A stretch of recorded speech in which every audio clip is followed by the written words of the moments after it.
Hello and welcome to another session of Godbound. This is Kevin Crawford's OSR flavored fantasy game of characters who have picked up divine powers and are growing in those powers in a fantasy world. We're not using Crawford's setting, but one that we're kind of building as we go along. So you'll see us do that. They are in a place with a lot of NPCs. So you may see a lot of that today. My name is Lowell, pronouns he, him, and I am the GM for this. And if you like videos with lots of games, I've got a channel for you because we've got a ton of them. And then if you go to the broader Gauntlet YouTube channel, there's even more. The best thing about the Gauntlet YouTube channel is we also have a service with an RSS feed that takes our various sessions and strips them down to audio so you can listen to them as podcasts. A lot of people are doing that. I've talked to a lot of people who've been listening to sessions on the way to work and stuff. And I'm like, or people that are new people that just playing with me and they're like, yeah, I know your voice. So I also find that very strange. But we are going to get started. We're going to frame up sort of where we left off last time and then get rolling right into things. So you arrived at the Assassin's Library, the great castle on the island of Bishala above the port city of Bishala. Last time I had a chance to see the city and its various raised up above the water buildings. You saw the alligators, you met pirates. There was a strange woman who tried to get into Tassus's good graces that turned strange. You heard about strange things upriver, like a big ruins upriver.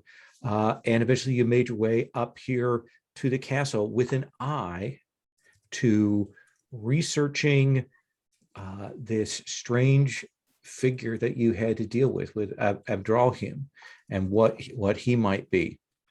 And you may have some other topics you want to investigate and explore in the meantime as well.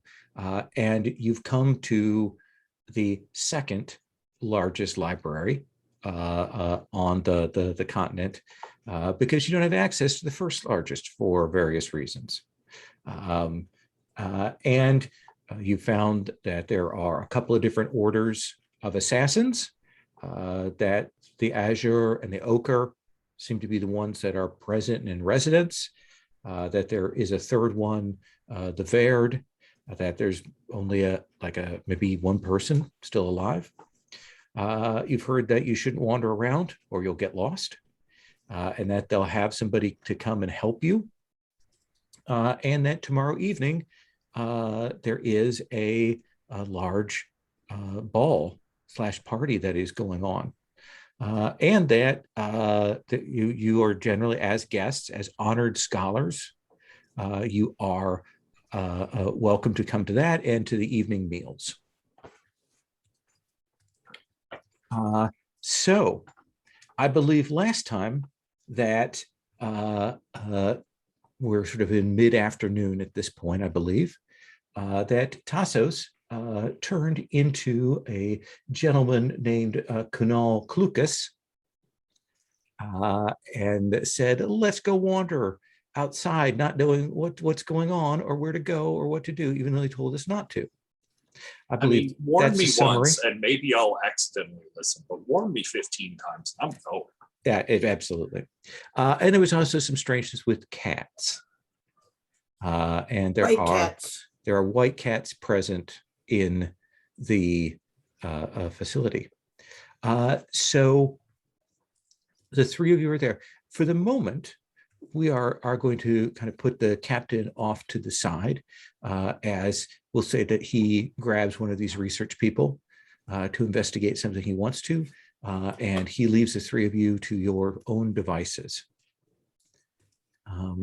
So are you all going with Tassos? Are we going to where the assassins are? Well, this is an assassin's library. I'm, of course, an assassin librarian, and my fellow librarian assassins are hiding in the shadows of knowledge as we speak. She sort of looks over at the cats. No, please ignore the cats. There are no cats. Stop looking at the cats. All right.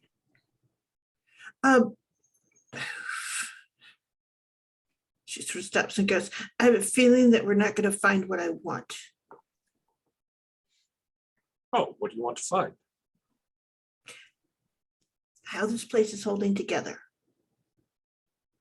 Yeah, that's the other thing. I think all of you have felt the like traces of a night road somewhere in the castle. I think that was the other detail that was present. Well, it seems to be holding together rather unremarkably here, so we should probably go somewhere where it's holding together rather less well and more remarkably. All right. She sort of turns to the Venro. What do you think? I think I would like to see how far we can get with into the library with Tassos and begin our research. I bet lots of parts of this place used to belong to Godbound. I'm feeling somewhat at home. In fact, I think one might call this feeling happiness. All right. Let's go. See, we have simply to follow the professor's glee to the end of our quest. Tassos, you will strike out in a direction and start heading through this building. I think very quickly you will realize that while there are ciphers and markers and things around in various places, you're not entirely sure they're all using the same code system. But more importantly, this layout makes no sense whatsoever. Like from word go, you walk like a block away from where you are, and you're like, why does that stairway go up to nothing? Why does this why is this drop off into a pit? Why is there this apparently indoor lavatory right next to a room full of very delicate books? That kind of thing. Tassos, of course, being a seasoned and professional assassin librarian, shows no qualms or hesitations about where we're going. Absolutely. Would you please roll me a d20, just flat d20, Master Tassos?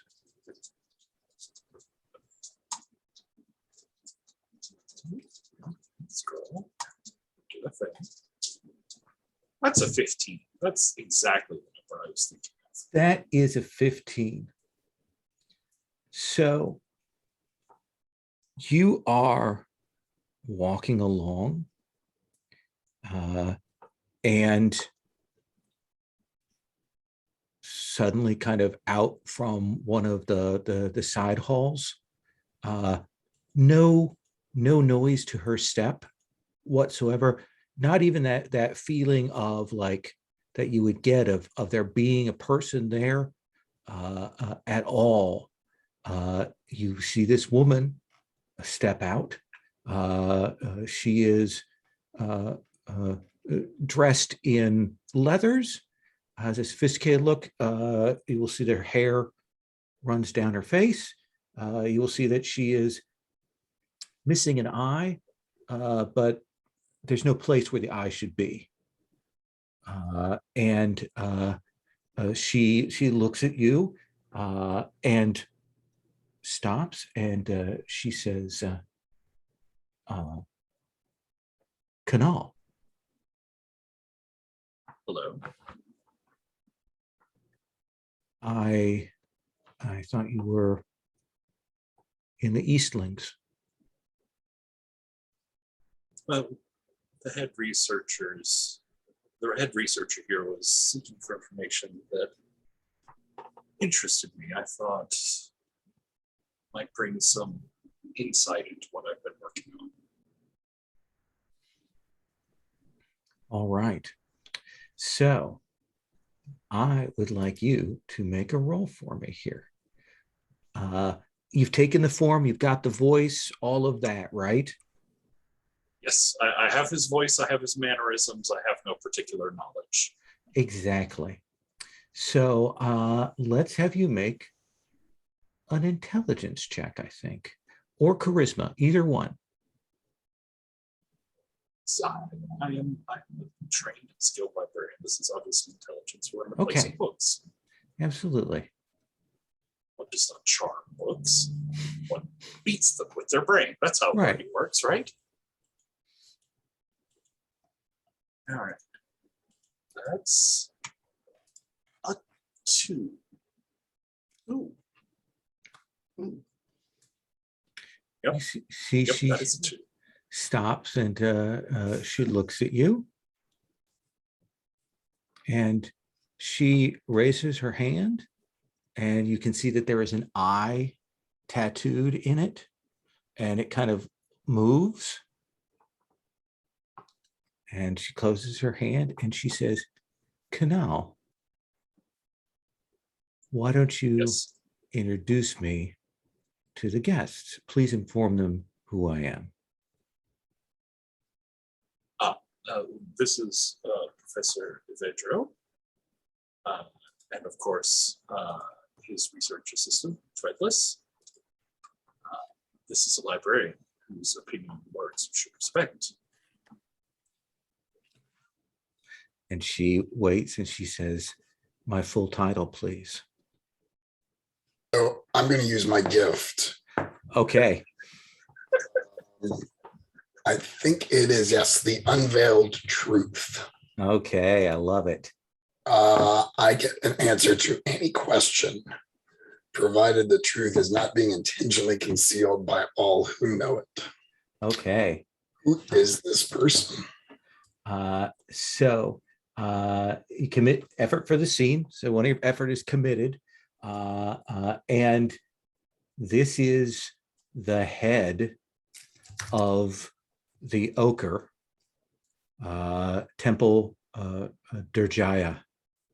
She is one of the 2 most important and powerful people in the library.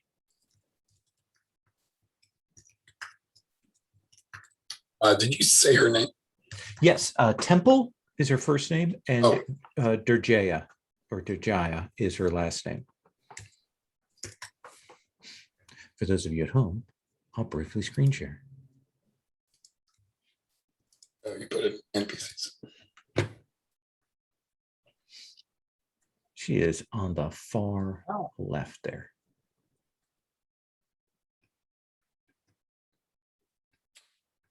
There you are. She's okay. So what do you do? How do you play this, Evedro? I say, Canal informed us that we might be running into someone like you. Someone like me. Go on. And Honorable Durjaya, and that you would be a font of information for us. You're muted, Cherry. She's like, are you one of the assassins? I say, of course, but Oh. Threadless, we don't ask them, because basically anybody in here who's not us is going to be an assassin.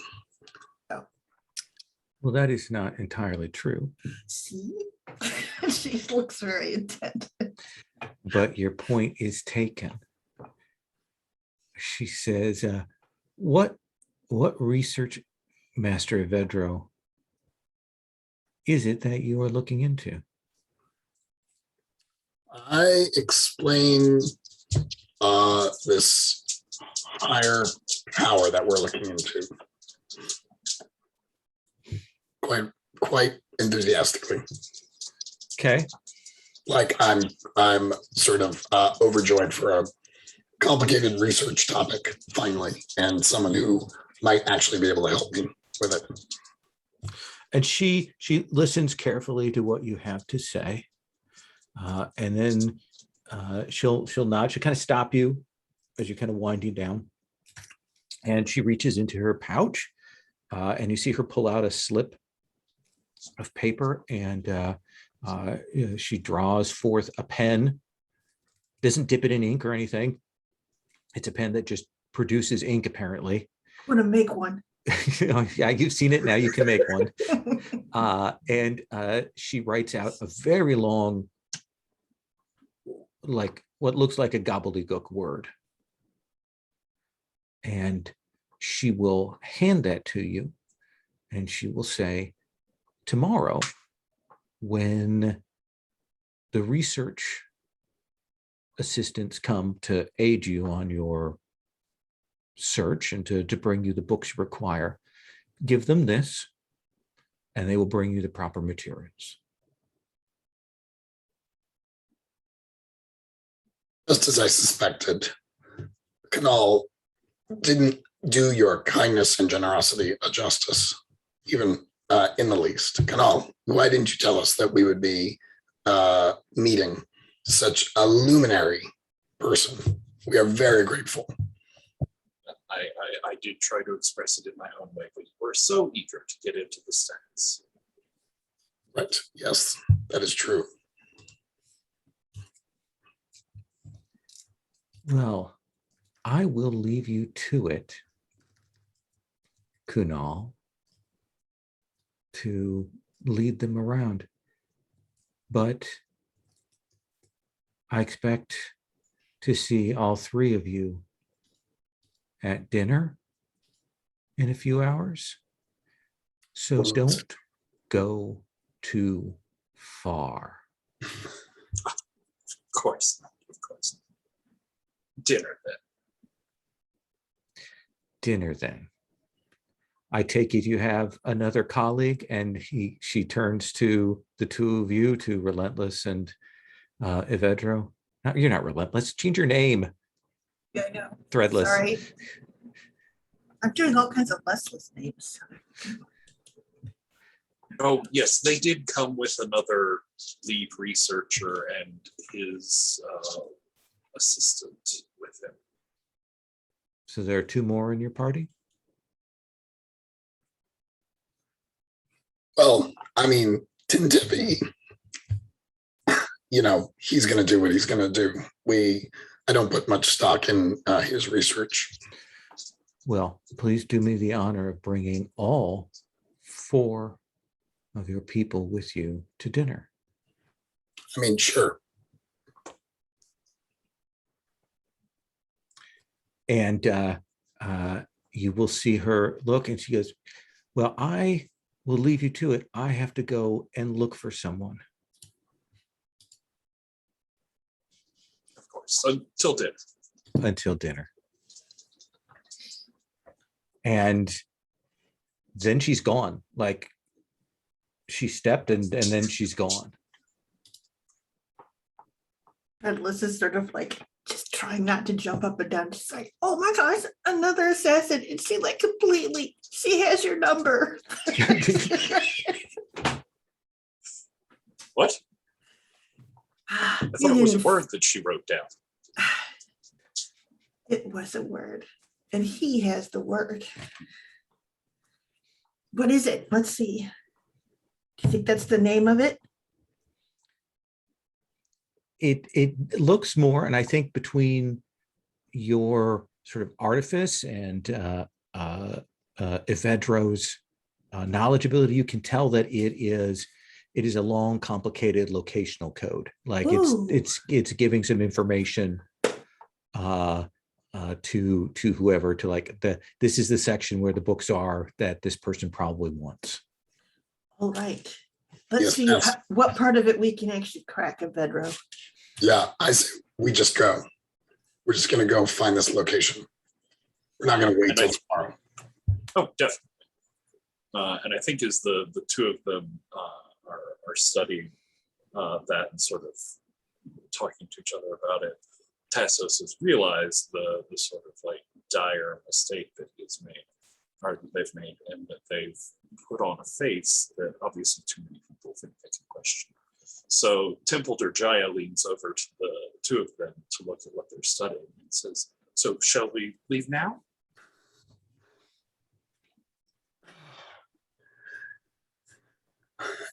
Sure, let's do it.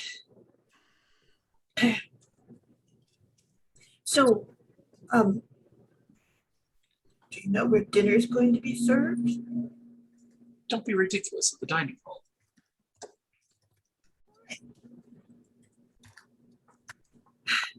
Let's go.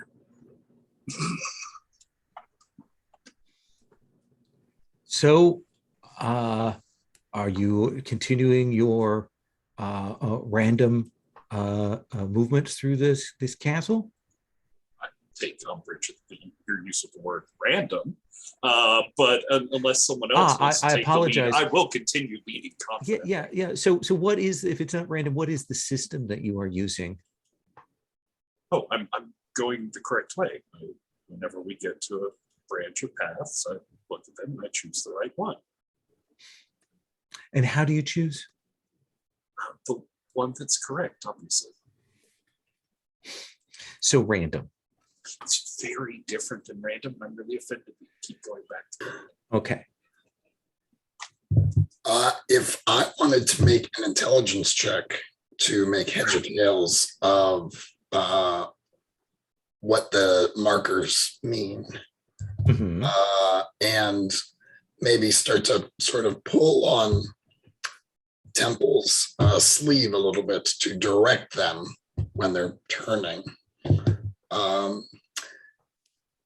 with the intention of ending up at the location on the paper.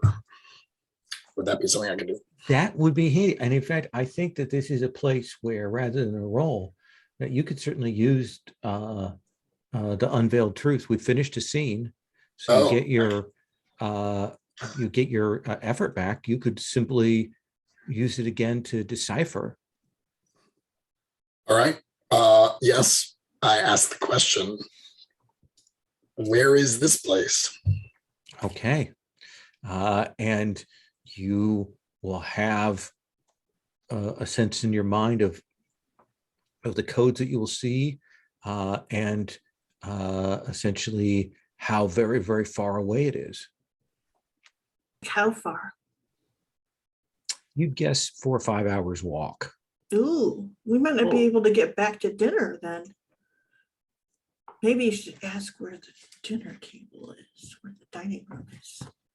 Surely the assassins don't spend their days walking up and down the library. Surely there must be some sort of transportation system built into this library that allows them to move rapidly from one end to the other.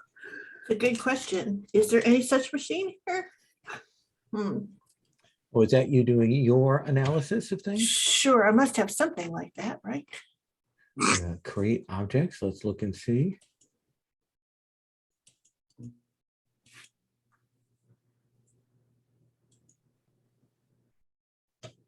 Well, let's have you make an intelligence check. Let's say that. Sure. Because going to a roll is my least favorite thing. So That let's is do why it. we were doing it. I know. Okay, so my intelligence is a mere 13. So what do I need to roll here? You need to roll an 8 or better on a d20. Oh, I hope we can do that. Suggests not.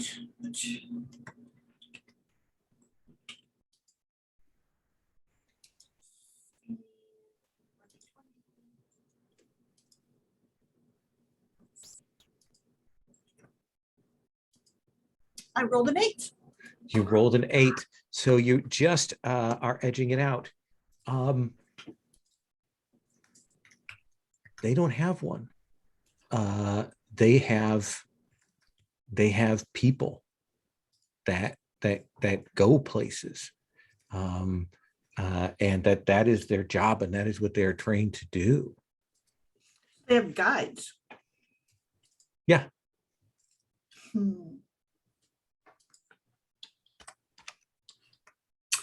But boy, they could benefit from some sort of machinery or system to Exactly. move And them there's all around these here. discontinuities with plenty of energy in their binding that we could use.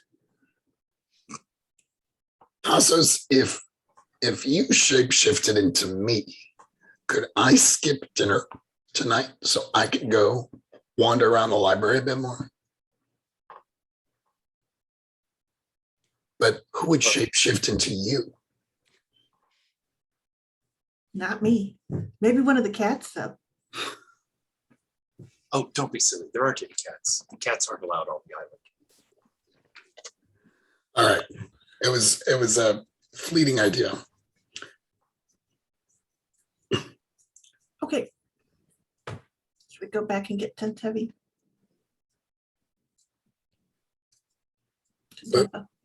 Were you going to build us a car, an automobile to get across? We're not that far away. We're only an hour and a half away. Oh, If we start down, Some sort of elevated rail system, maybe? I believe there's a book on it around one of these shows. if only that were true. So here's the big question. Yes. I think the big question is, do you go back to get dinner, to meet the people and such, or do you ignore that and leave to go deeper into the stacks to find this book or sets of books that you are looking for?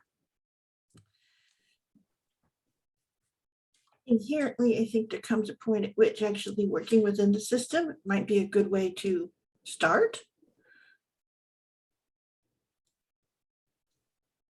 If you're following Temple, then there's a chance you'll wind up back at where we started, or the dining room, or maybe where you're looking for, or perhaps the boiler room. and Tassos, I don't think, could lead you back where we came from. and I am slowly becoming Ordevi, which means I feel like I'm more interested in meeting people and talking to people, and very influenced by my stomach. So I say we grab the whole group because we told Temple we would and make our way to there. Tassos, do you fall in as they essentially retrace their steps back? I mean, I think it's very disappointing to turn around and give up after so minor a hurdle, but I suppose they're the ones with the piece of paper. I can't very well follow the map without them. Plus, I'm just here as a helpful librarian for them, so let's see if we can go off of one now. So here is my question then. When you return back to the area where the person is going to come in and lead you to the dining room, which you were told before, where Tintevi and the captain are, whose appearance are you taking on, Tassos? Silly question. I look like Tassos. Tassos is here waiting and has never gone anywhere. Okay. That's what they told us to do. So you will return back, to your rooms, and there will be a young man who arrives on the hour and says, "I have been sent by Master Kunal to take you to the dining area. Excellent. Are you all ready?" He says, kind of looks just to make sure if you guys wanted to change into something nice. He clearly is like paused. You look nice. That looks nice. Or Debbie looks good. Would dinner time wait if we weren't ready? there is you have a few minutes. There's a little app in case you need to do your ablutions or change your clothes or something of that kind. If What not, should I change them to? that, sir, I could not say. Like, check with everyone else. They seem fine. Okay. Then let us proceed. And he will walk you through. You will note that the signs for the path from these chambers that you walk along to the dining hall are much better marked. Like there are sigils here that are much clearer, that so that you can easily follow this path to the dining area and back should you need to. And you can tell that there are other wings with other clearly other rooms and such there. And you will come into very much Harry Potter dining hall size for that. So just picture that size with a dais and an area for talking and so on. And the thing that you will see is, though there are several different rows of these long tables, there's only one of them that is occupied towards the center, and it's several tables long worth of people. And you can definitely see that there's a separation between two groups there. At the sort of head of the table is an older man, big bushy beard, who's seated there. And then there are probably on each section of the table probably a dozen people. Some of them more nondescript than others. You will hear maybe in the distance the sound of children. Like maybe there's a kids' dining hall that they're kept to. And there are servants, like the people that you saw outside in the town, who are dealing food and so on. And there are a couple of people that are clearly out of place, that are clearly researcher scholars. And you can tell because they're like down another table away from them with books out and like eating and making notes and dribbling gravy and all of that here. They look like the kind of people who are distressed that they are required to interrupt their time to come down here to this. This is meaningless. And they seem to do that. And as you all come in, you will see Temple stand up and says, I'm glad that all of you could make it. You see her do the mental count of how many of you there are. And she says, Kunal. And he's in a different section, and he looks up and she's like, these are the people I was speaking with you about and that you were going to introduce? And he said, oh, yes. This is Professor Vedro and Professor Tintevi and their assistants. And Temple will say, that's enough. That's fair enough. And she'll turn and say, you all are welcome. Their food is on the table. You may ask for it to be passed. There'll be more food brought out. If you have anything that you need of a particular kind of food, if you are vegetarian, or if there are things that you do not eat or must eat, simply tell a servant and they will have it brought to you. But please come and sit. And she kind of moves people along so that you all can kind of sit together, such that she's kind of facing you.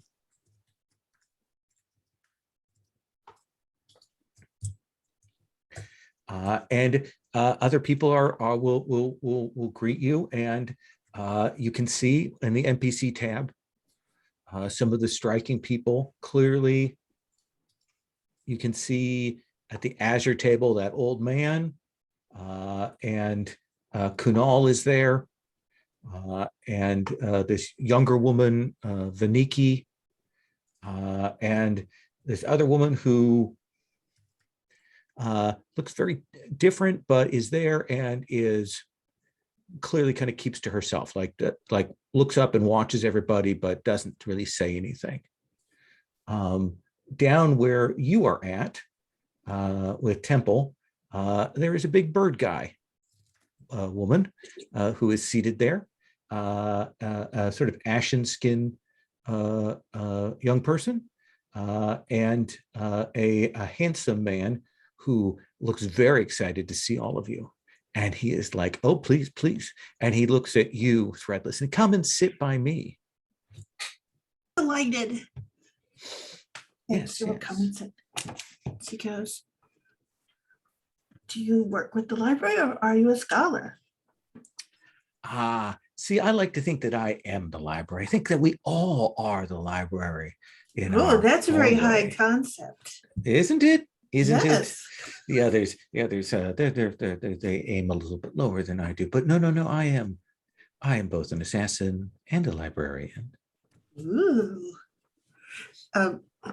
So she asks, what manner of assassin is he? My name is Rahan Din, and I am very pleased to meet you. Your clothing is exquisite. I spent a lot of time on it. I am, like all of the assassins of the Ochre, I'm a killer of magics, spirits, unnatural forces, minor gods, that sort of thing. That is my task.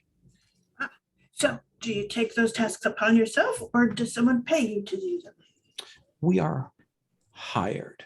Oh, excellent. And who are you, my shadowy friend? And he kind of lurches over to kind of turn his attention to you, Tassos. Hello, I'm Tassos. Tassos. Yes. Tell me something about yourself, Tassos. So you've arrived here in this. Are you a research assistant, or are you like some are that have gotten dragged along by these scholars into these weird places? Oh, well, I suppose technically for the time being, I am down at the ribbon of research assistant, although I find myself new to the life. But are you? Or are you here to see the sights? Oh, I'm always everywhere to see the sights. Well, then maybe he puts his hand on your, reaches over, put his hand on your hand. Maybe tomorrow I can show you around. What's he afraid of? What's he afraid of? He is afraid that the web of manipulation and charm and crushes and affections that he has woven amongst the people here will be found out and come crashing down. Yes. I think I will join you tomorrow. Excellent, excellent. Vedra, what are you up to? I'm gonna sit and across from Temple, and I'm going to chat her up, find out where she is from originally. And she'll say, I'm from here.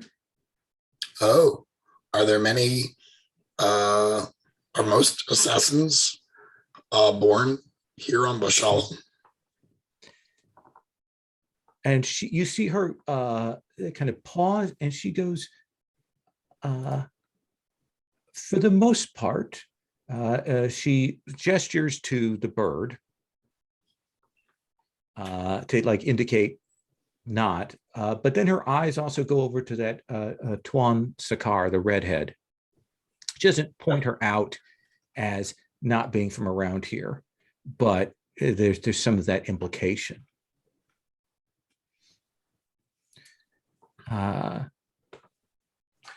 We are a family order. Sometimes new people, new blood are brought in as circumstances dictate. The oracles and the omens indicate to us from time to time. But in general, we are here. As you can tell, there used to be many more of us. What's happened? Why are your numbers dwindling?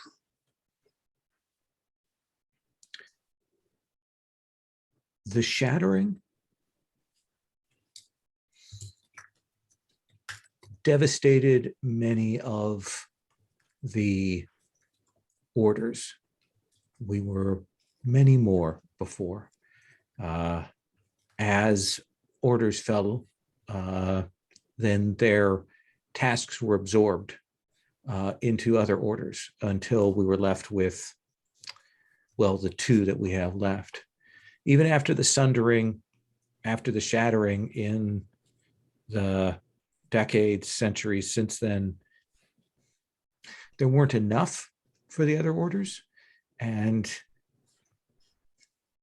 let us say that we do not enjoy the longest lifespan usually. And so we had a higher die-off rate than restocking rate, we shall say. I'm going to commit effort and use my gift, the truth that burns. Okay. I can choose a visible target and learn knowledge of them or their plans that they least want me to know. Okay. What do you think that looks like on screen? I think I sort of catch sight out the window of the last rays of sun, and it illuminates my eyes, my irises, and that allows me to look inside at her plans. And I think there's sort of a matrix-like, element where I'm kind of seeing the numbers Right. behind the people. And you will look and you will see much of it is keeping things going, keeping things set. You can tell that that there's some argument going on about recruiting more people versus relying on the bloodlines that are here. And more importantly, and sort of most forward in her mind is getting Kunal to return her love.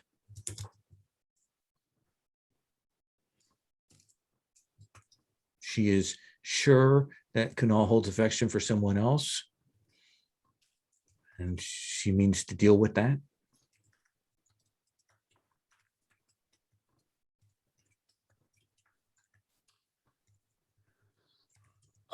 Interesting. I ask her directly, has she seen any evidence of the kind of looming threat to magic users that we have also been seeing? She'll say, yes, we've been hired. There have been attempts to hire us to kidnap, to take people of power against their will, but that is not what we do. We are not kidnappers, but we have been hired to assassinate some of these new mages, and we know that out in the world there are powers at work that we have seen.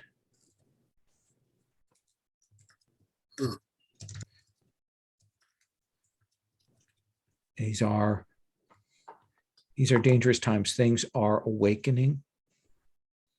It might not be even that they're awakening, that they're healing from the war, a slumber. And we wonder what purpose they will awaken with.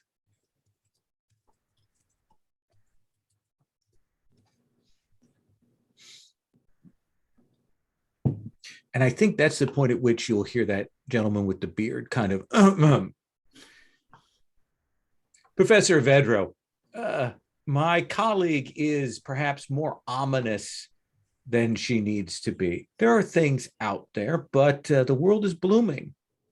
There are changes out there. We're seeing new groups, city-states that are rising up and bringing together people out exploring lost places, ruins, temples, that kind of thing. It is an exciting time to be alive. And there may be darkness out there, but there's always darkness in the world.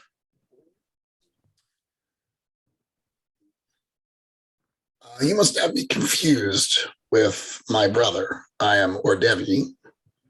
I'd understand your name was Vedro. I am Ordevi. My brother Vedro is not here right now. The only darkness in this world is ignorance. And I sense that you do not seek knowledge to understand the threats, the greater threats in this world. So I will continue talking to my colleague, Temple. And everybody gets quiet. That's what I was going for. And he says, "You're a guest here? And so I will take the insult that you have given me as a mistake on your part." Cannot wait for you to meet my brother. Well, we will see about that. And he actually looked like you've clearly gotten at him. And you see him kind of finish out his food and kind of stands up to leave and storms off in a huff. And it's clearly kind of a signal. One of the two leaders is left. So some other people will start kind of drifting away. Let's come back to you, Threadless. Yes, all this is happening. I'm wondering who's going to be at the ball. And how would you tell that? Do you ask people? Yes, I think I do, because it's really the only way to know. I mean, it's not like I'm going to sneak into people's minds like Tassos does. Rahan says all of us will be at the ball. It is required. Oh, so is it a big event? Do other people besides these, and she goes, besides us, and she sort of gestures at the room, come like from the town?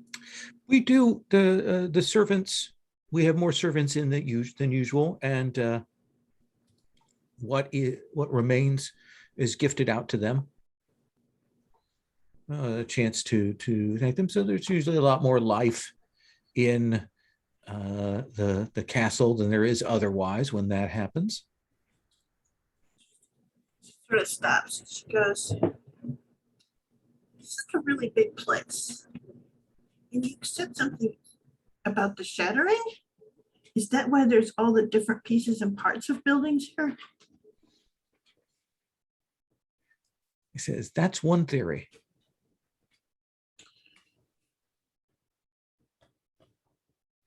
Is the only way to move around here to walk?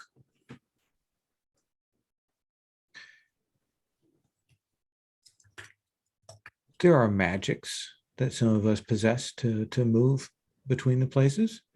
It is taught to us at a certain age. But yes, otherwise it is on foot. Hmm. And you hear somebody kind of like kind of chuckle down from the end, and you'll see that Vaniki is kind of snickering, and he goes, "Oh, yes, yes, it is mostly on foot." And why would Vaniki be snickering? Can I tell? She's clearly laughing at something that's being talked about, like an inside Okay. joke there. All right. And I think Douglas Thompson says there are parts in some of the buildings that were transportation.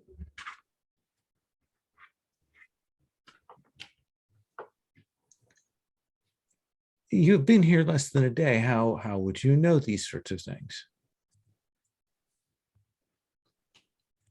The cactus muted me. Reached out and blopped her foot right on the space bar. So Okay. there you go. She goes, nope. You don't give an answer to that. Okay. Yeah. No, she does. She goes, there are signs. And he nods, but then turns his attention elsewhere. Tassos, what about you? Who do you want to talk to?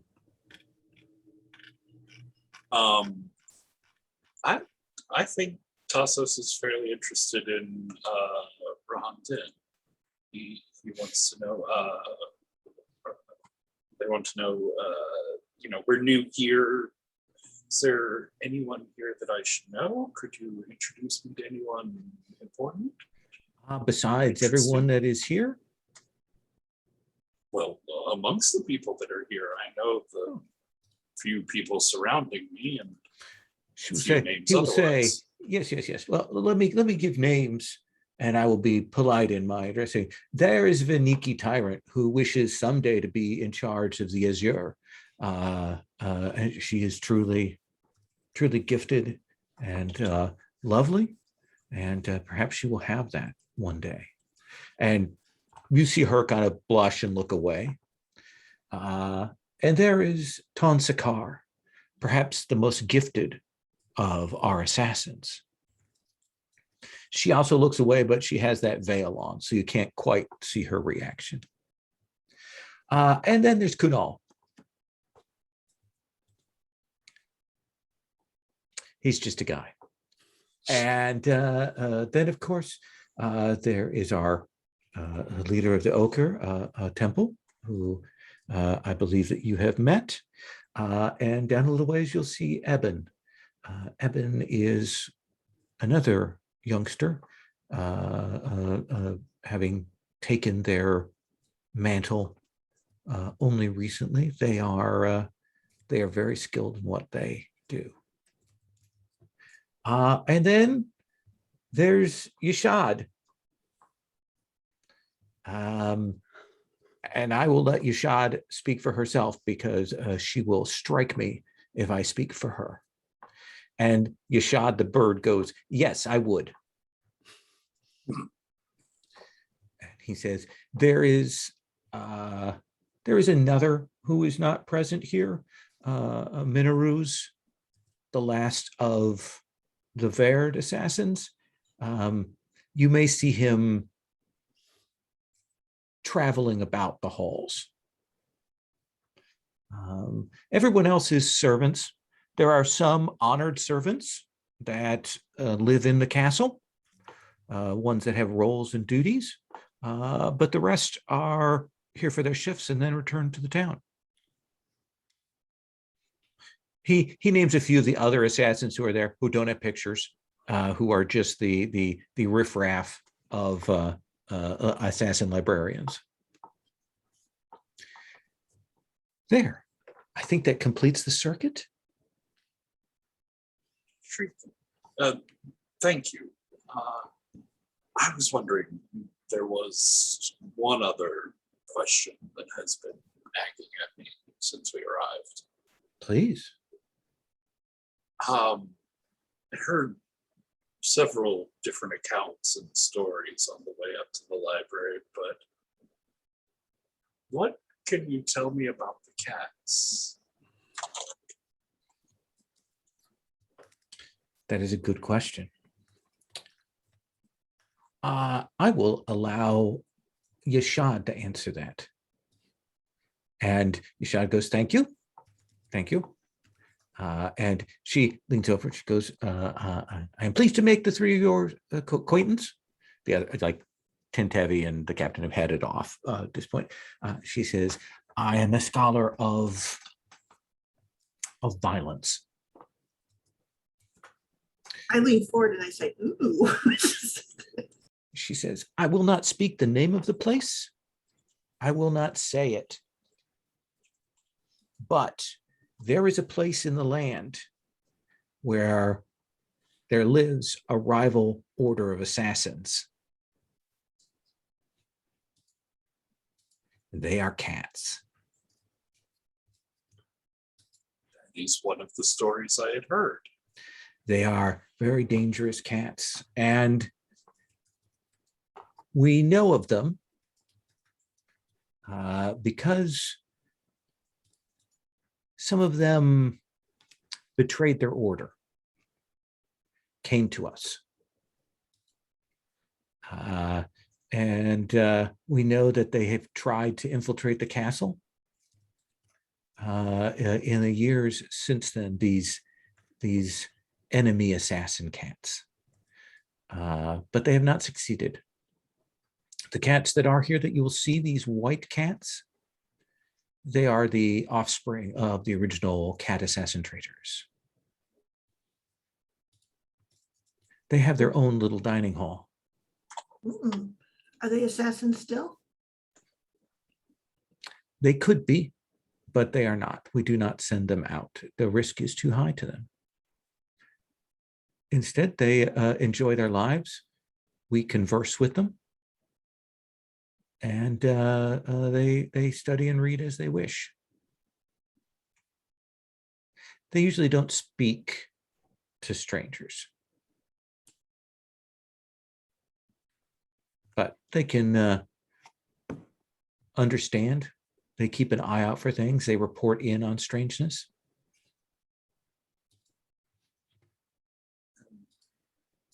So, and they'll point at Kunal people and to temple magic, the vague direction of somewhere else, ideas. What does someone send a cat to assassinate? These are the cat assassins. They're from an order. It is religious in basis, but they take jobs. There is a old cat on the mountain. We understand. We don't know who gives the orders. We're uncertain. We certainly not been able to infiltrate their order. We have some idea of where their hidden village lies, but no precise sense of that. Only you could turn into a cat. If only. But that would require shape changing, which we do not have.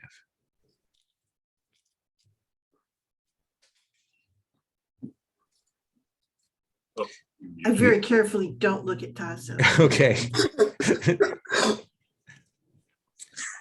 And Rahan says, I will now excuse myself. And I hope to see you tomorrow, Tassos. looking forward to it. Excellent. And to all of you, thank you, Master Ardevi. Certainly you gave me a certain amount of entertainment this evening, so it is much appreciated. I aim to please. Yes. And it was a great pleasure to meet you, Mistress. Likewise. And people will take their leave. Let's take our first break here. And we'll take 10 and then we'll continue on, okay?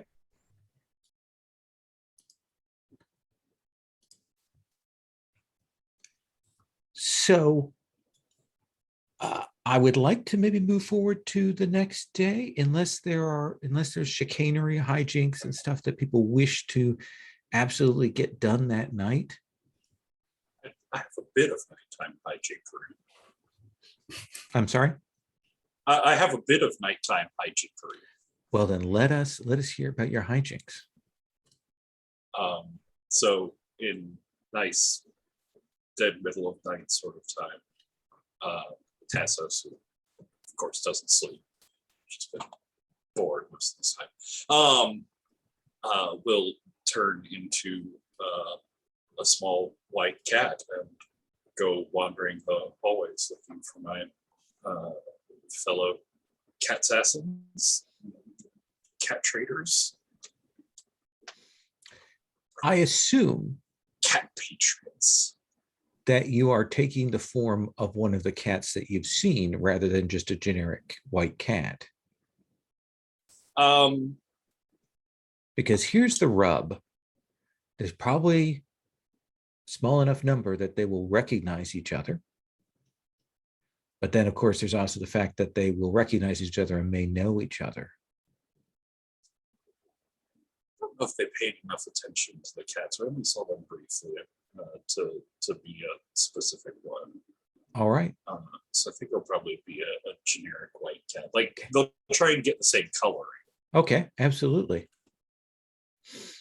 Then I think we'll cut forward to you wandering the halls and the appearance of a large number of cats. Hello. And they will start to kind of file and move around and settle themselves around you. Oh, I shake myself and remember who I'm being for a moment. And I turn and ignore all of them, put my back to absolutely all of them, to languorously lean down and clean some bit of something out of one of my back claws, which takes a few minutes and is very attention consuming. The cats wait, and then one of them says, "You are not one of us. You are a cat here. And so we will give you the opportunity to explain yourselves before we kill you." And when he talks, I'm so close to getting that thing out of my claw, so it only takes a few more seconds before I slowly sit up and turn around to them. Kill me? Why would you kill me?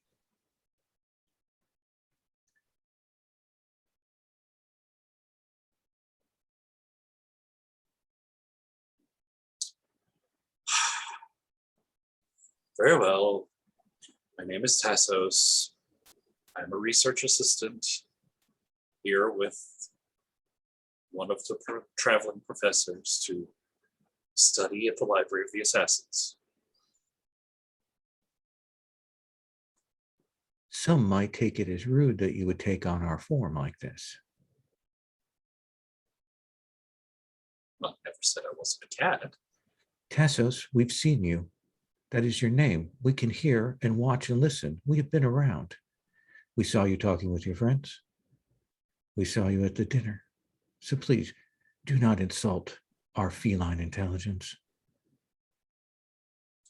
If you are not a cat, but can assume the form of a cat, then that is a splendid thing, because you are gifted with being able to transform into the most wondrous thing in the world. And we acknowledge that and consider you blessed.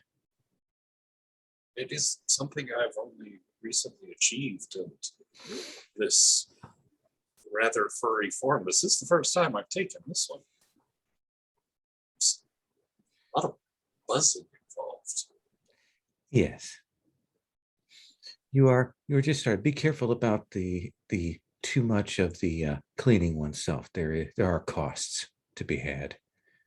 And you hear murmuring with the herb, the herbal, the herbal, the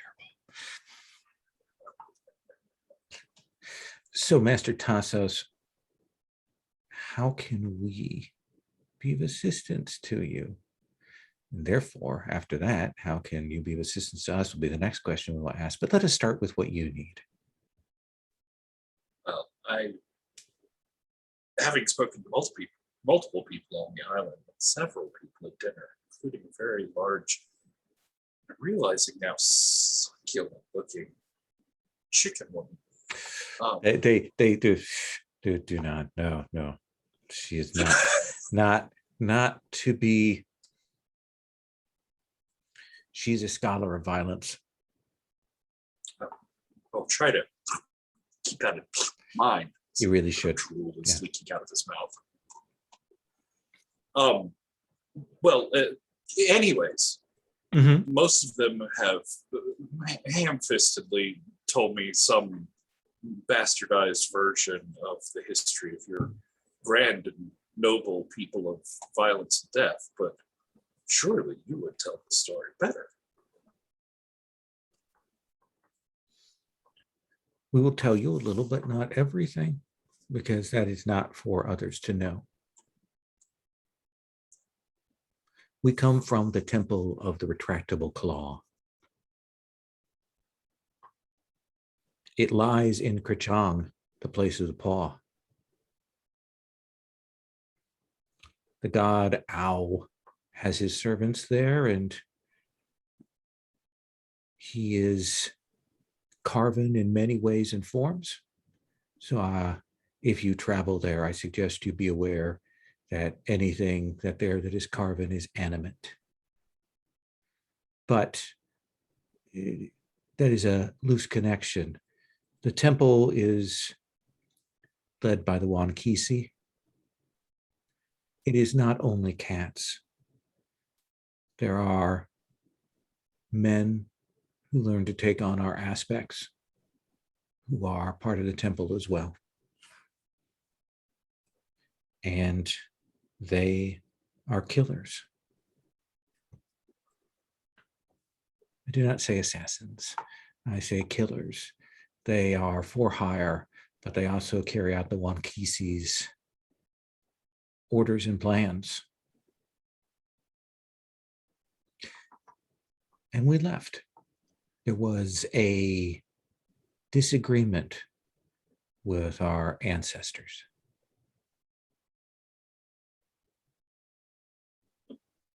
Sort of disagreement. Pure white cats are an ill omen there, and they are put to death. Oh, it's a fairly fundamental one. It is. Our ancestors managed to disguise themselves for a time and become acolytes before they were found out.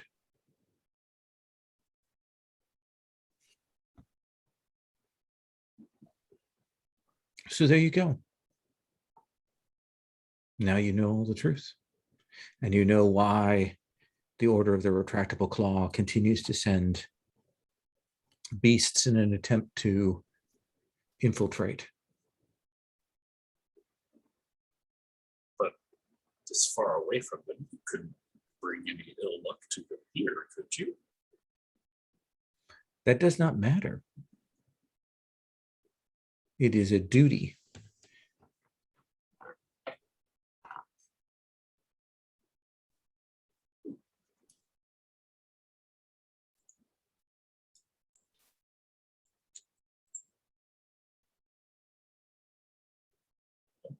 Thank you. You are welcome, Tassos.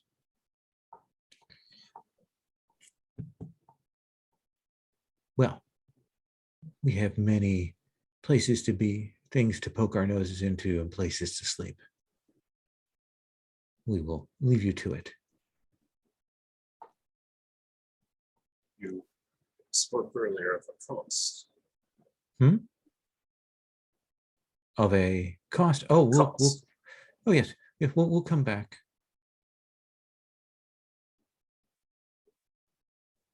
Just know that in the taller version, I have a harder time with the cat speech. Oh, no, we can speak. Oh.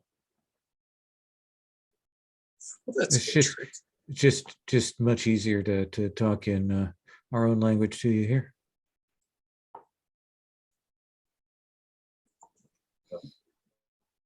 Good hunting. It does pause. I would offer a word of caution, if I might, to you, Master Tassus. You're welcome to try. Now, one of the orders is dedicated to killing magical folk. You are a magical folk, I take it. Yes. I just thought I'd put that two and two together. Farewell. And they head off in all of their different directions. Tassos looks on their cat face a little obtuse and confused before they lick their tail, get distracted by something moving in the corner, and go chasing off into the dark after it.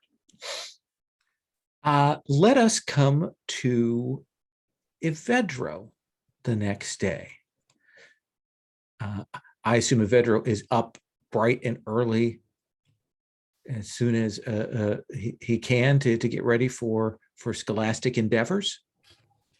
Oh, yeah. Yeah, and I'm still sort of transitioning from Ordevi, so but I'm kind of standing outside my door, almost like a kid in a toy store, holding onto this piece of paper, moving from one foot to the next.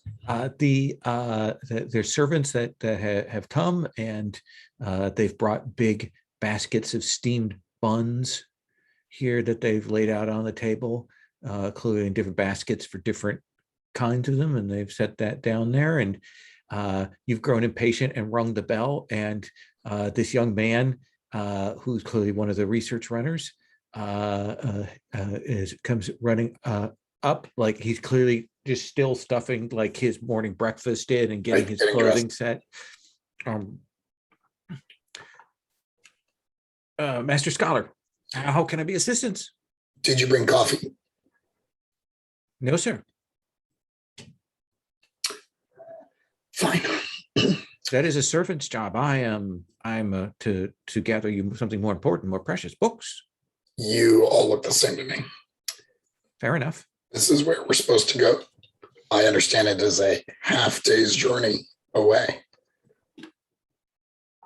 Oh, do you wish to go into the stacks? I was going to bring this section back to you. That's what I usually do. Bring the section back to me. Yes. This represents a small section of books. I was going to grab those, and then I would have another runner run them back. How long will that take? We are trained to run, so I expect probably about 5 hours. That's what I mean. This is a half-day's journey. Yeah, well, less, because I will be running, and then I'll get there, and I'll get the books, and then I will hand the books off to someone, and they will run these books back to you. But if you wish, I'd be more than happy to actually walk the distance and take you to that section of the library yourself. What's the fastest you've ever run? This is a question that is always put to me by scholars. Yes, but none are more impatient than I am, young man. That remains to be seen, sir. Don't tempt the god of the sun. What? I beg your pardon. That was just in my head. Okay.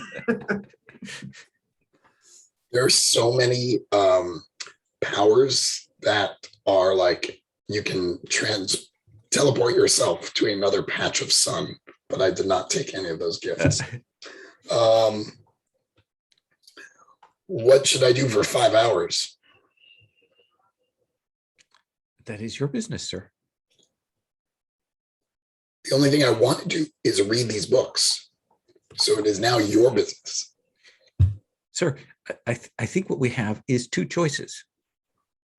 Either you let me go, and the sooner you do, the sooner you'll get your books, and those books will be here for you to sit and work through in 5 hours time, or I lead you through the pathways to this section of the library.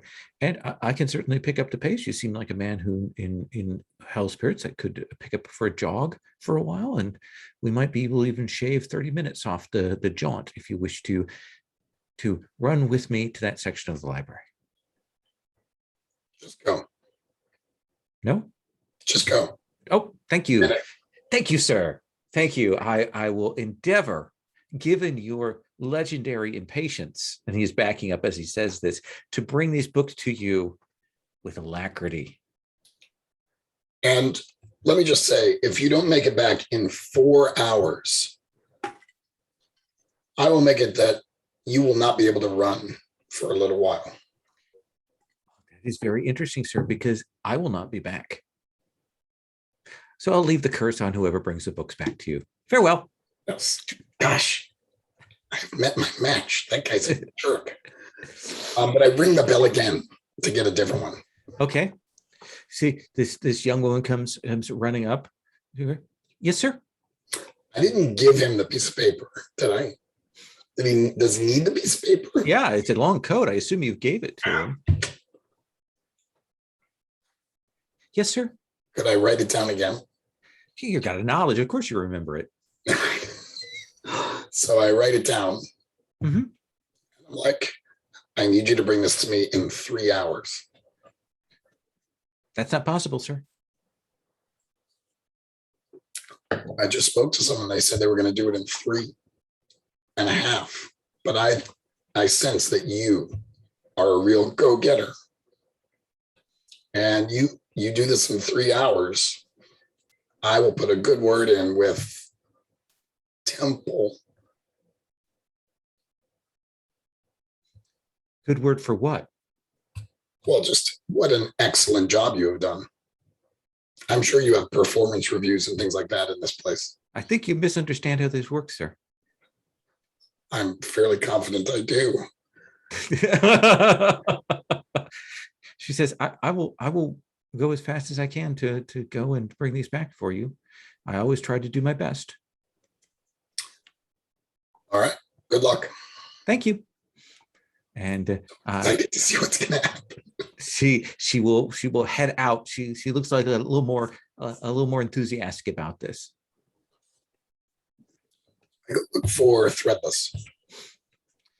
Threadless, what are you up to? Have you seen this exchange? I can hear it from the baths because they're like, there's just curtains in front. So I can hear Debbie or Vedro giving these poor kids a hard time. But I do not cut my bath short. So there are some parts of civilization that I quite like, and I'm going to take advantage of this. And I think then probably about 15 minutes later, I will emerge. I will say, look at the beautiful steamed buns in those baskets and dipping sauces. Oh, I am so excited. And I have to try all of the sauces. And I ask, are these different flavored buns in the different baskets? The servant who is kind of waiting for you will say, yes. Each one. Tell me what they are. She will say, this is a beef that has been spiced. This is egg. This is a red bean paste. She goes through the different kinds that are there for you. Wonderful, savory, sweet, and all the sauces. All right, I'm going to try every combination. Well, and so she will take one bun of each, which is like quite a bit. But she will, like, each one of the buns, she'll like break it up and dip it into the different sauces. Yes. So she will say finally, now that somebody else is present, she clearly hasn't wanted to engage with you at Vedro while no one else was here. She will say, sir, I did hear you ask for coffee. Would Which you is like why me? I'm wondering why there isn't any coffee here, if you heard me say it. Sir, would you like me to go and get you coffee? Wasn't that obvious? Sir, I have dealt with scholars for many years, and I have found that they work in paradoxes and perplexing statements, contradictory things, and logic problems. As such, I have taken it upon myself, as most of the servants have, that we require you to say what you wish, and we will get that for you. Let me be perfectly clear. Yes, that would be excellent. Whenever I ask for something, it's because I want it. All right. Oh, that's not going to come back and bite you. No, probably not. He's the god of knowledge, not wisdom. Yeah. And she goes, all right, I understand that now. Wait a minute. My brother wanted me to ask, where did you get these coffee beans from? And she will say, I believe that they come from the mainland. Well, my brother will be very disappointed, but to be honest, I don't really care. Mm-hmm. Go ahead. And You should go get the coffee. that is exactly what I needed to hear, sir. Thank you so much. Your clarity is appreciated. Motherfucker. And she heads off to get you your coffee. While Threadless is eating the buns, I'm like, watch this. And I ring the bell again. And you'll see this young man show up. Yes, good morning, sir. My friend Threadless here is really interested in a particular topic and would like you to get all the books on that particular topic. Threadless, what was that topic that you were especially interested in learning all about? Actually, I don't know the words for it, but I will show you. And she will like pick up her plate and she'll go, come on, if we just go down this way. All right. All right. And I'm going to go down there. And like there's a place where one of the parts of the temple is kind of hanging up there. Uh-huh. And she goes, look, do you see that panel up there? The one that the light from the window is hitting and it's glowing? Yes, I can see that. Yes. So she goes, that architecture, if you can find me the books about that. And she sort of goes, it's a part of that temple. I can get started on making transportation between those pieces.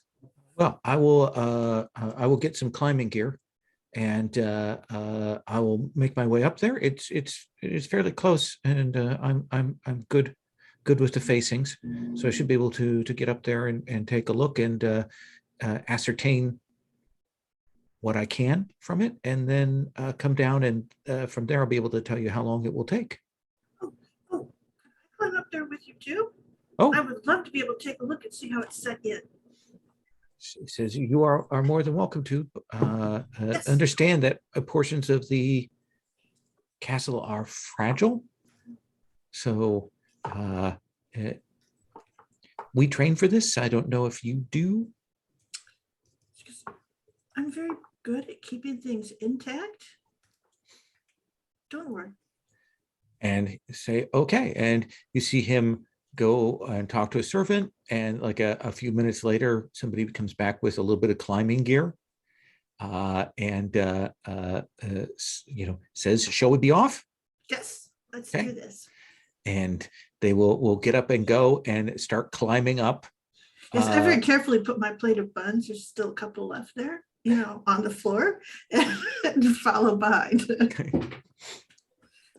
And you Put a napkin over it.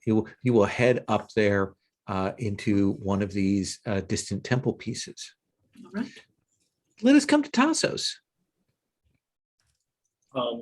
Where does morning find you? I think Tassos comes wandering back down the hall towards the rooms a couple minutes after Threadless leaves. He's coughing gently into the back of his hand, trying to clears something from his throat. But as they come up to the rooms to see Professor pacing back and forth. No coffee? Do not get me started. I hope you don't want any, because it is quite an endeavor to work with these ignoramuses. They seemed a more professional organization yesterday. I suppose it's a little disappointing. I find that when I arrive, even the most professional of organizations seems to fall all over itself in a clumsy heap. I can only imagine that they are overwhelmed by my intellect. They must be intimidated. I don't like to say it out loud, but yes, it's obviously intimidation. I mean, surely you have experienced this yourself. The coffee thing? I mean, look, none of us can get a good cup of coffee. But what I meant was people being intimidated by your visage. People tend to like me, I thought. Okay. That's why I wear other people's faces to scare them.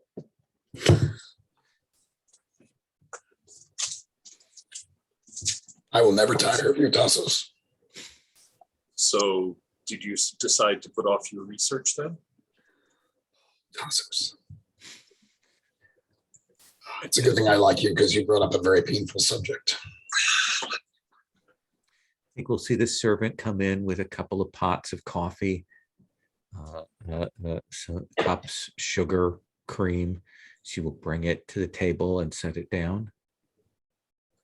And she'll look at you and she'll begin to pour a cup. And then she'll put it over towards you, Professor. I take a sip. And I say, do not tell my brother how much I enjoyed this coffee. As you ask, it shall be. Sir, would you like a cup? Oh, Coffee? yes. I'll pour Milk. it. Move it over to where you're at. Do you have cream? Yes. We are well stocked with cream, as you might imagine. Yes, that smells very good. You should put more. Not more than that. Not more than that. It is at the top of the cup now, sir. I suppose that's the best cup you have. I'll just leave the creamer here by you, though, Thank you. as I sense that you like it blonde.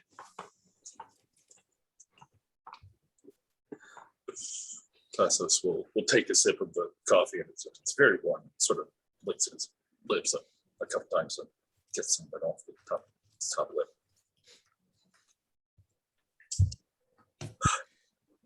So, is there no one around to help us with books or anything? You have merely to. I got this. Nope. Go away. She steps back away, like startled, like pulls back her hands, like she touched something hot. I take the bell and I'm like, what's this? And I ring the bell. With less than a minute later, this figure. I thought you all were runners. Why always out of breath when you're showing up? Because we're trying to finish our breakfast, sir. Well, not on my time. My friend Tassos is really interested in a particular topic and would like you to retrieve all of the research material that you have on that topic. Tassos, what is it that you are interested in? Yes, well, I am concerned about my future and the destiny that may hold. So I need to know everything I can learn about the great leader one PC and the proper worship of the over-God all.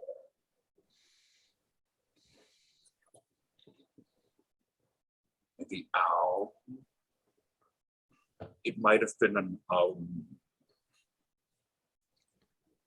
Goes, I will have to consult with a scholar.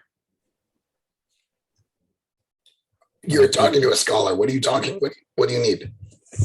I need to know what those terms mean, what he's talking about, where they are. I'm going to commit effort and ask the world Okay. where in the library is information about One Kisi, which is exactly how I thought this game was going to go today. Okay.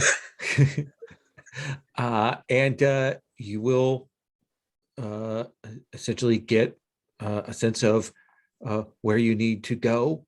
And it's a very directed line. I write it down in the code and I hand it off to him and I say, is that the information that you needed? She looks at it and you see her eyes get wide. Yes, I will bring them to you. How long will it take? It depends on where they are, sir. I thought I just told you where they are. The question I was asking is where in the library can we find out information about One Kisi? Yes, sir. And this, you've told me to go and fetch for you Yashad.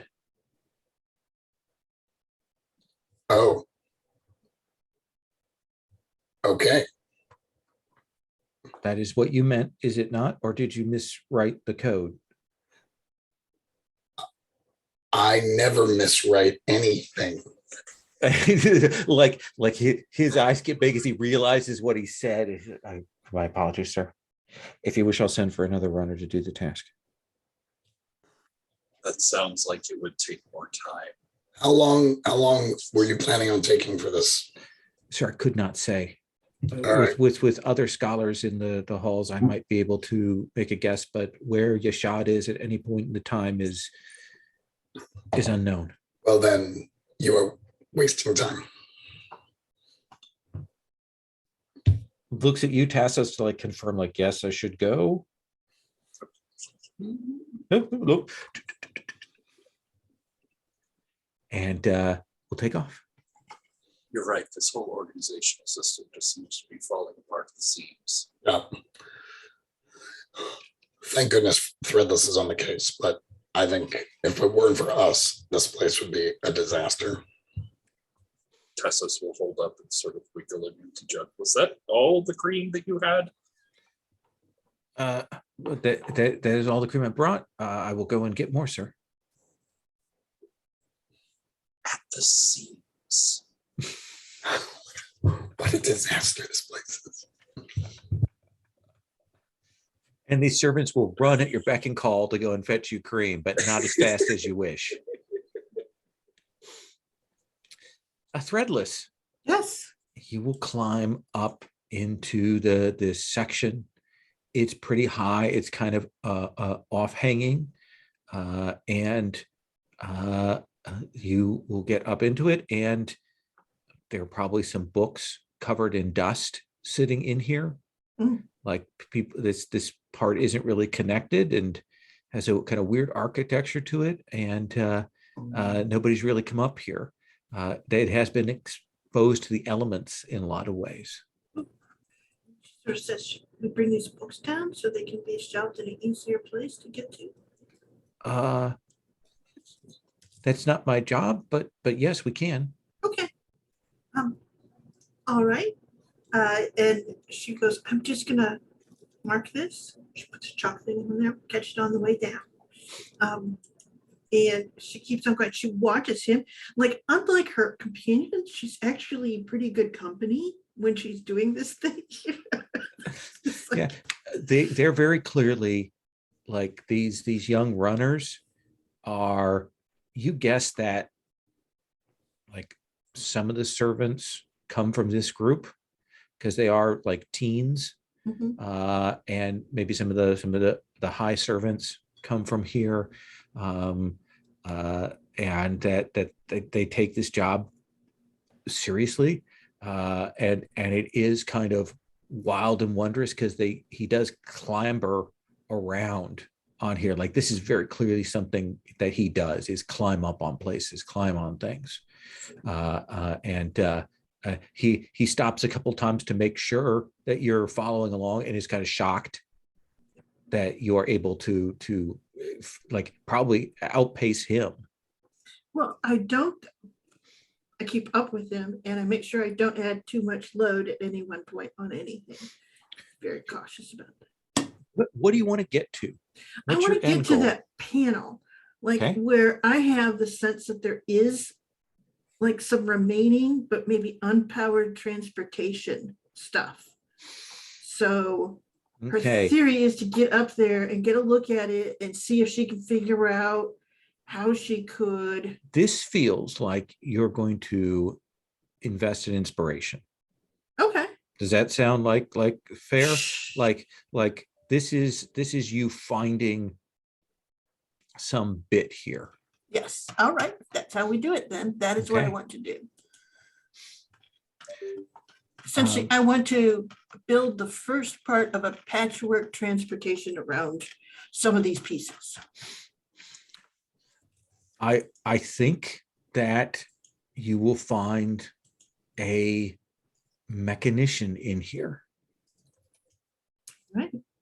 You'll kind of pull out the frame of it, and you'll kind of look, and it's essentially a wheeled vehicle, muscle powered. Wow. It's like this, like He's Like, like, oh, what is- I've seen something like this. and she kind of can she kind of get in there to look to see like what it's connected to or what it is that like how it would work to go to another place? No, I mean, it looks like this is just a really well made conventional piece of like essentially bicycle technology, Ooh, okay. lightweight, that's up here, and you're guessing by your ability that you might be able to find more of these. So I'm like, well, let's see if we can get this down there. Okay. It's surprisingly light. Wow. He goes, this is like the thing that Mineros uses, but his is weird. Okay. This one's a not weird one. It doesn't look like this. Okay, let's go try it. And so you'll kind of grab and haul down, and then we'll grab the books on the way down. yeah, what does it look like when you repair something? Because remember that you are godly. Uncanny, Yeah. right? So what does that look like? Is it like the sped up montage of you going or is there something different? It depends. It has a sense of, but I think like when she's actually repairing something that like all the material is there, it's just kind of renewing it. It more looks like she's brushing it off and all of the like age and the pitting on the metal goes away. It just kind of smooths out, but it almost looks like she's dusting it. And it was actually just pristine underneath. So it has that kind of, because she knows what it's looked like. She kind of hums when she's doing it because she's sort of trying to return the material to what it was. And it is a multi-gear mechanical bicycle, essentially with places it looks like you could attach a cart to it. Ooh. But she kind of goes, do you have like wagons around here? I beg your pardon? To carry books in. You've got like little carts, right? Oh yes, absolutely. Okay, hook one onto this. Oh, Show me how Minna rides his. Can you, is it like, it's not like this. oh, how is it like? Has more wheels? It's like he's laying down. Ooh. Okay. Like on his belly or on his back? On his back, and there's a wheel in front of his feet and a wheel behind his feet, and he kind of pushes the pedals, and he's got a little pillow. Huh. That sounds kind of comfy, but this is more upright. So I think she will try to get on it and sit on it and figure out how it's like, she does it by pushing with her feet. All right. It's a machine. You know how to operate machines. Yeah, So it just takes her a while to get her instinctively, balance. woo, you can go sailing down the hall at high speeds. Awesome. All right. Okay. I'm like, great. Now we just have to find more of them. That's All right. I think you'll sweep past Rahan as he is arriving to visit with Tassos and Evedro and so on. A wave.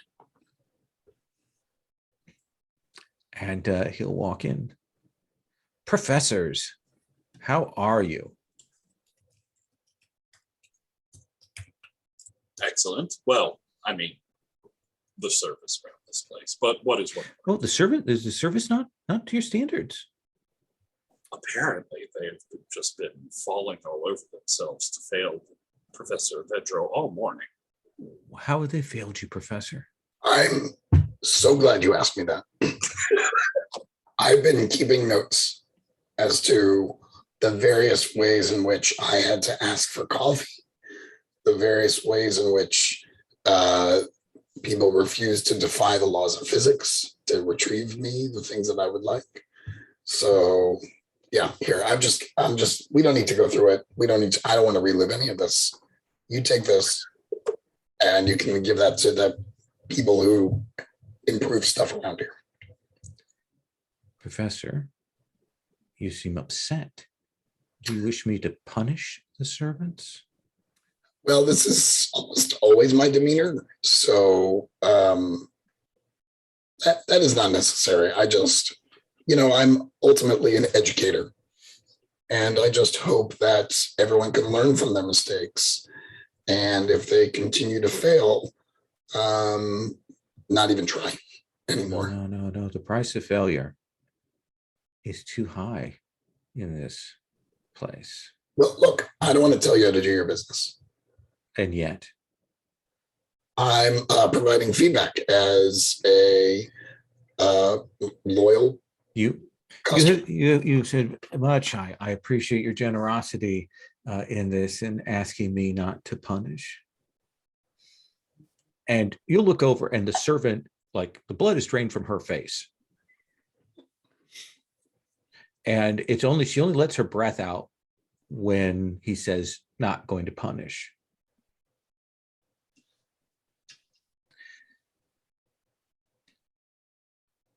And so, Master Tassos,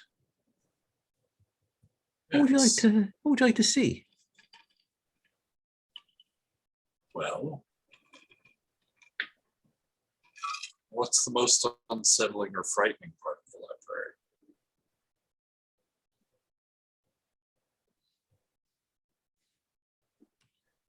Come with me. Oh, Tassos looks a little excited. And he will say, "Oh, we'll see you later, Professor." And Tassos and Rahan will head out. Tassos will say to the professor before we leave, if that runner ever comes back, just tell them where we are. Sure, no problem. And they'll follow. Oh, shoot, what's his name? Rahan. He will head off. And I think maybe 30 minutes later, Evedro, you will see that runner come back, and you will see Yashad of the Fifth. That bird comes in. Sweet. I go like this. It's a stopwatch. Threadless made this for me. Keeps track of time, how fast things happen. Just taking notes for your next performance review. Again, you say performance review and you see her go like that clearly doesn't clock for her. And she's like, oh, okay. And Ishan says, my time is precious, as is yours. So what is it that you need? Right. What did we ask this person? Oh yeah. We were curious about Juan Kisi and understood you to be the foremost authority.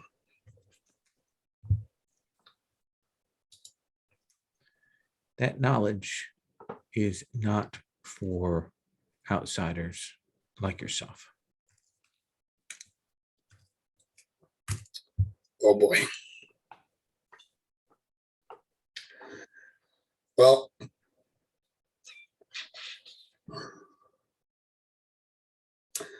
I'm going to commit some effort and use the truth that burns, commit effort for the scene, choose a visible target, learn the knowledge of them or their plans that they least want you to know.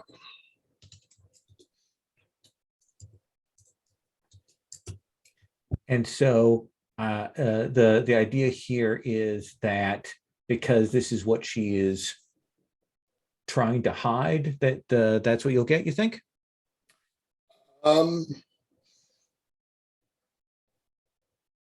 Yeah. Well, yeah, that's what I think I'm going for. Or do you want her plans? Like which one? Because there's a couple different things there. I think it's learn the knowledge of them. Okay. That they at least want you to know. I think in this moment, since this is what you're aiming at, I think you will get a vision of a map of a place, of a marker, and like that is where this temple is. And it is a place where there is a potent spirit, maybe a god that watches over it and that is connected to this religious assassination order, this order of the retractable claw. And you get some that you heard the stuff from that Tassos heard last night, but not all that much more. Like they clearly don't know a great deal. They know that the Wankisi wears a cat headdress. They know that the human assassins often wear cat masks and headdresses to do their thing. That their weapons are like hooked claws, that they tattoo themselves with cat patterns at times, that then they hide with magics when they're out on the jobs. And yeah, there are that along the continent. And I think if we look at the sort of the Godbound map, that the actual place continent that this is on is the one that's just north of the where East Lansena is. Got that sort of two-part big set of islands that are the very northeast section. Like that's where Krachang is. That's where the place of the paw is.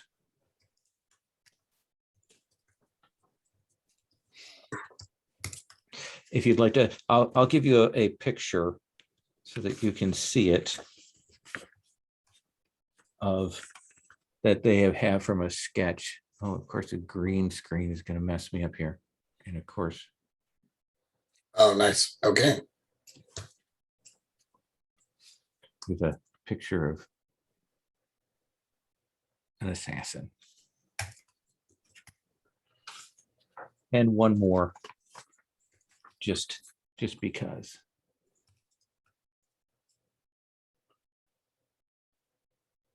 Nice. Okay, I have that book. There it is. Alrighty.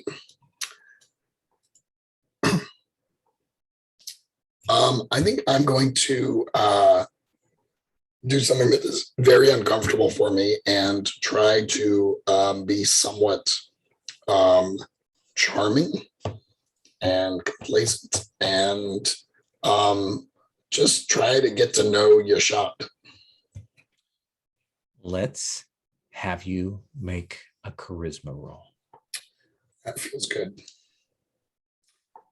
My charisma is 10, which means I need to roll an 11 or more, right? You need to, yeah, an 11 or better. I've got a fact Ooh, that has me have a connection to libraries and bookstores. +4. Fantastic. I will need all the help I can get.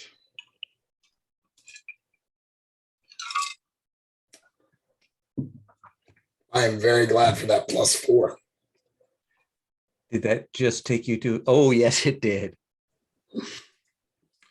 So she will be willing, like if you talk scholarship,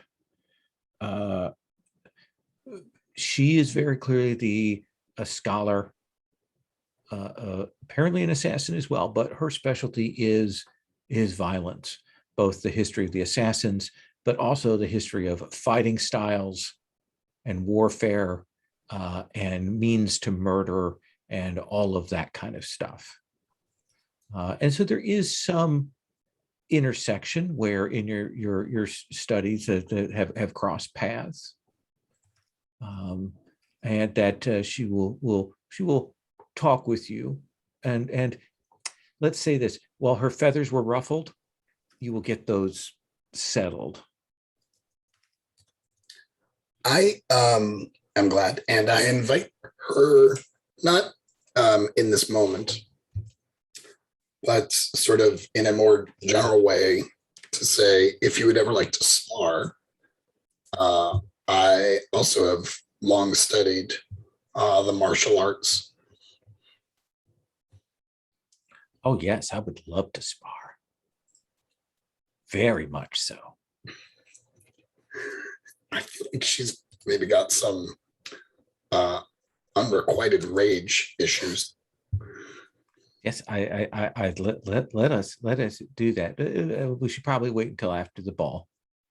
But yes. That sounds appropriate. I look forward. And I think that's when the first of the runners returns. Has a big like backpack full of books, and he looks at you. This is not the same guy who was here before. He says, "Did you send another runner to do the same thing?"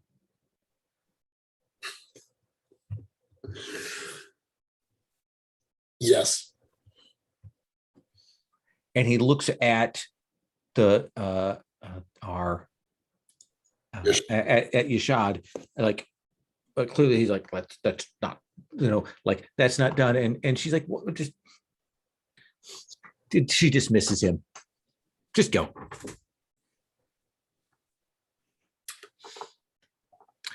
I say to Yashad, I've got some reading I need to do now. Oh, well, then I'll leave you to it. Absolutely. 100%. Once you open the book, I'm gone. And she starts to walk away. Threadless, what are you up to? I have a bike. I have a kid who knows this area. We're going to ride around and look for other parts of this temple and find him a bike. And then we're going to find another bike. Yeah, I think, how many bikes do you think you can like a dozen? Yeah, let's try it. Okay. Yeah. Okay. You spent Yeah. your inspiration on it. So yes, I think Yes. that there's places you will find there are places along some of the stairs and things where there are ramps that they kind of assumed were for like sliding things up and down, that in fact you can ride up between levels because they have bike ramps on them, and you will accumulate them and repair them. And Alright. you will probably by the end of this accumulate 3 or 4 other of these runner kids who have now heard about this and are following along Mhm. and are very excited. Yes, and we'll work on like taking the carts and getting them so they line up properly. So like if you're going down the ramps, they won't go off on the sides and stuff. So that kind of thing of where they follow the bike properly. You know, you have to get the hook up right. And I think towards the end of this, as you kind of are all together, it's like a room full of bikes. You found a place that's big enough that you can kind of run them around and test them. And a bunch of the runners are there. And I think that you will hear then the door come flying open. And you'll hear, "What's all this then?" And they all freeze. And I turn around and I say, "Hello, my name is Threadless. I found these." And you will see this guy with this sort of face paint tattoo and this incredibly awkward looking bicycle behind him, low to the ground. That's clearly, he's built up like leather straps and pillows, and he's looking at these bikes and he looks furious. Really? We'll come back eventually to that. Wait, what? Tassos, Rahan will walk you along, and he heads in a very definitive direction, and heads you kind of downward. And he says, "So, you want disturbing, which is good. It seems like you're a person who can handle that." Yes, it's a particular interest of mine. The things that people fear. The way You realize, fear them. yeah, you're walking kind of almost like a spiral path and going downwards.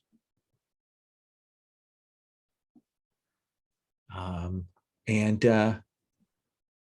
he will walk you along until you come to this big chamber.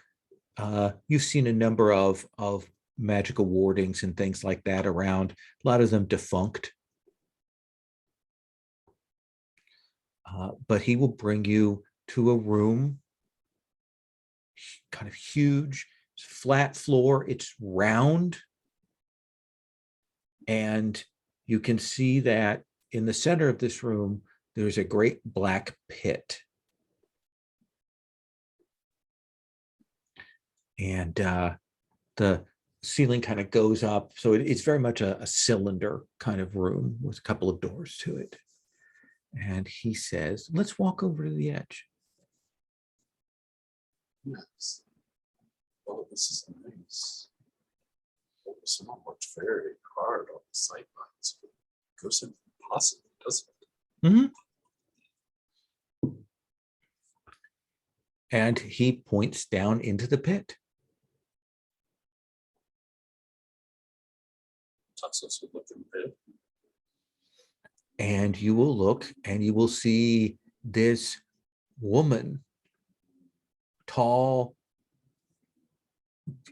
beautiful, great silver gossamer hair. She must be a goddess of beauty or love or something. And you can see that she is being pulled and torn and remade, and that she is the plug, the stopper for this night road. Living God trapped at the mouth of this thing, constantly feeding and being fed. and that night road trying to open and not being able to. And Tassos is like crouched down on the edge of this, and they're leaning their face down into it, their eyes just wide, drinking it in, saying, "She smells delicious."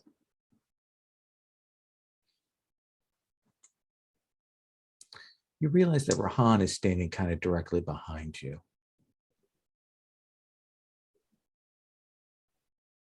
What is her name? I think it would be a torture to give her a name.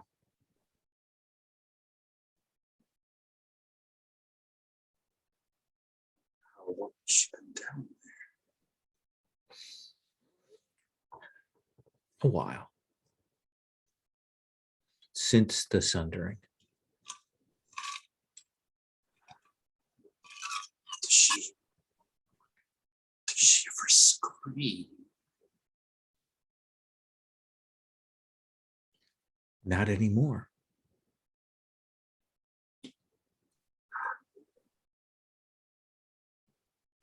Yes, this is perfect.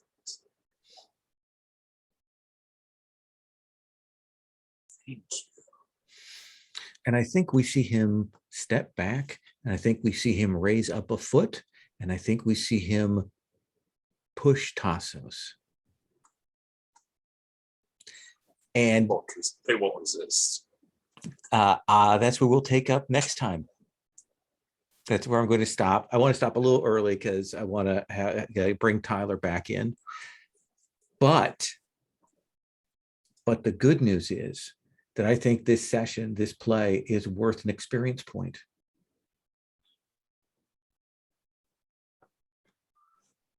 Which will take you, I believe, to 3rd level. Is that enough for another word? That's another level, is another word. All right.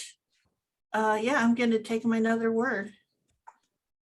Oh, now that you have 4 points, it will be another word. Yeah, let me make sure on that. I think it is.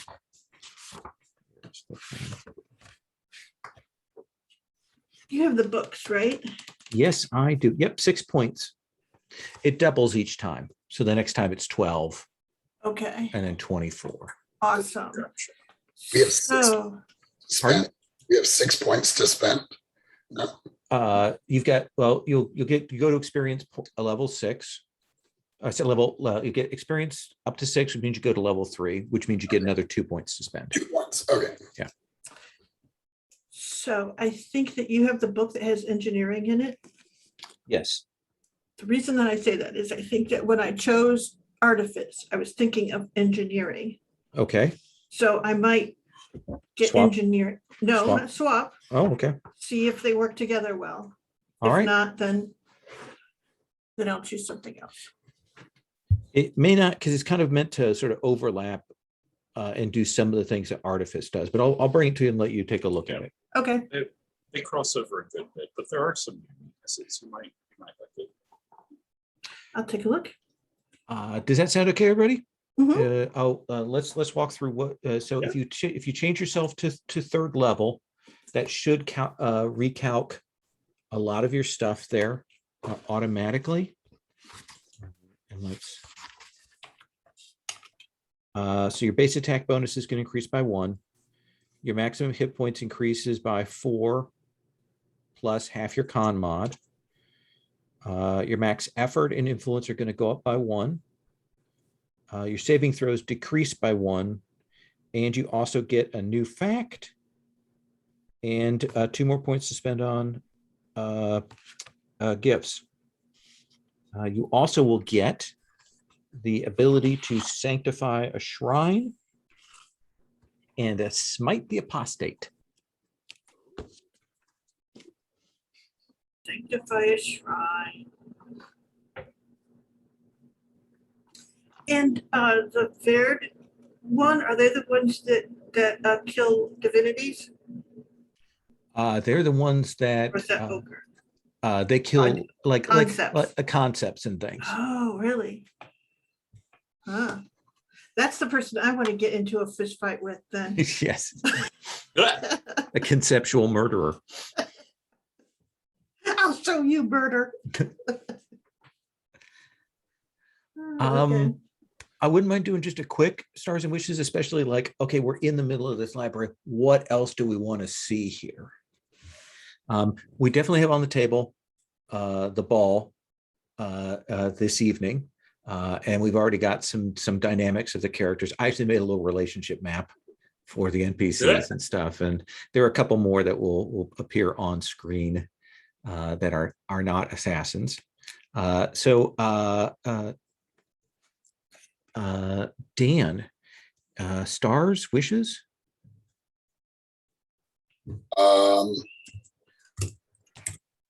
I am really enjoying exploring this library and meeting all of these NPCs. Star to you, Lowell, for giving us this fantastic cast of characters to interact with. I am always partial to people turning into animals. And so, Patrick, I really liked watching you do that, and getting the whole workforce in the library on bicycles, I think is really just appealed to me as well. So thanks for that, Sherry. That was great. My wishes.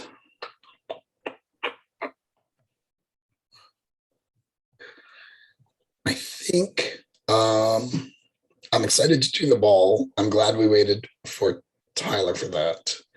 I think I'm keen for a little action. I ended up sitting out the big fight in our first episode. So I'm thinking if Edra wants to show us his stuff. Okay. We'll definitely get something out there for you to fight.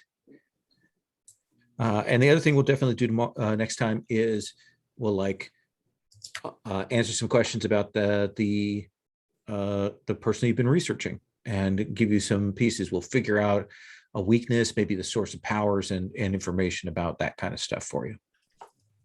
Great. So we'll definitely answer that. Patrick? This place is awesome. I cannot wait to play around more with these weird, terrible people and their weird, terrible library, and everything about it is amazing. I especially loved the Harry Potter dining hall with just by comparison, this small group of people clustered at one end of one of the tables, sort of thing.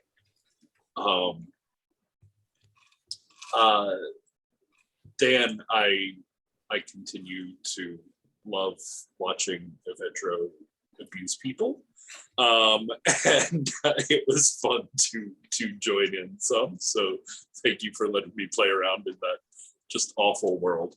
But in particular, the moment where you were just refusing to directly tell the guy that you wanted a cup of coffee was beautiful.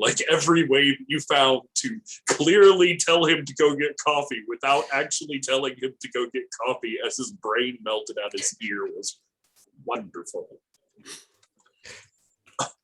And Sherry, I love Threadless's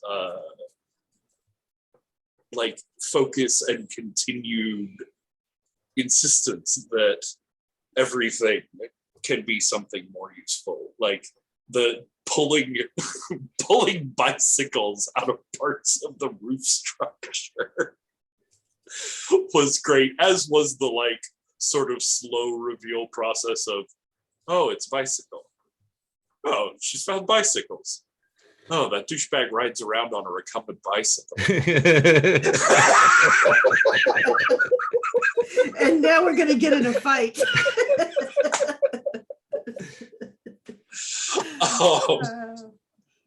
Let's see. wishes. I am also looking forward to the Assassin's Ball. As much as I am genuinely enjoying the weird cat diversion and the Wan Kisi and the Great God Owl and all that. Tassos is genuinely interested in what Evedro is researching, and I am genuinely interested in what Evedro is researching. So I definitely want to see more exploration of that because, I feel that not just ties into our larger story, but like the ongoing story of Tassos and the siblings and that whole thing there.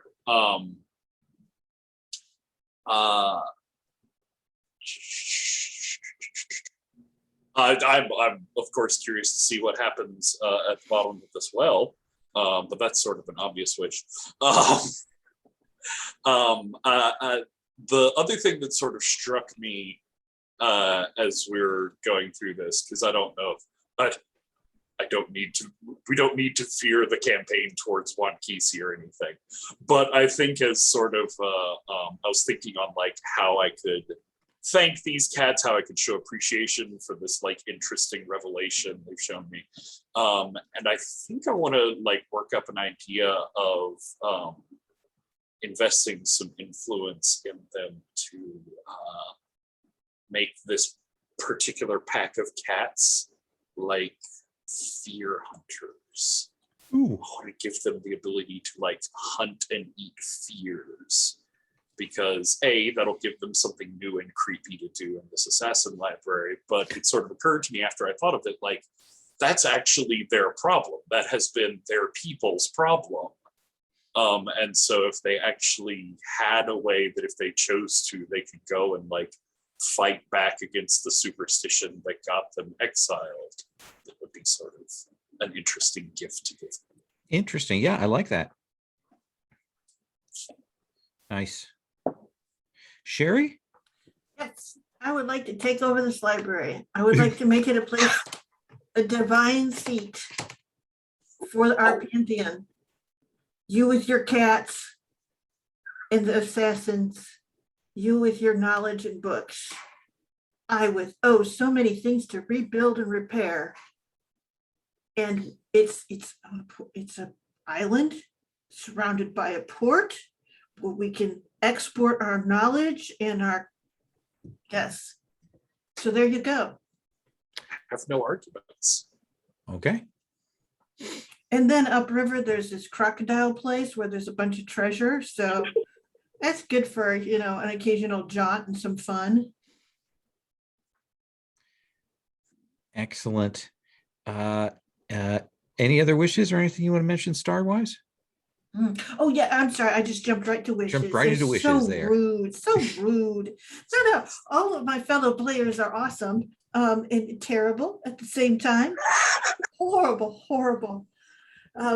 So it was excellent to watch and sidle around, and I'm looking forward to the ball because it's such a weird group of people who don't seem to like each other. So I will be interested to see like if everyone stands at the wall and like kind of stares and hopes no one asks them to dance or what happens at this thing. Yeah, because it kind of feels like the photography club in high school, where anyway. I like it.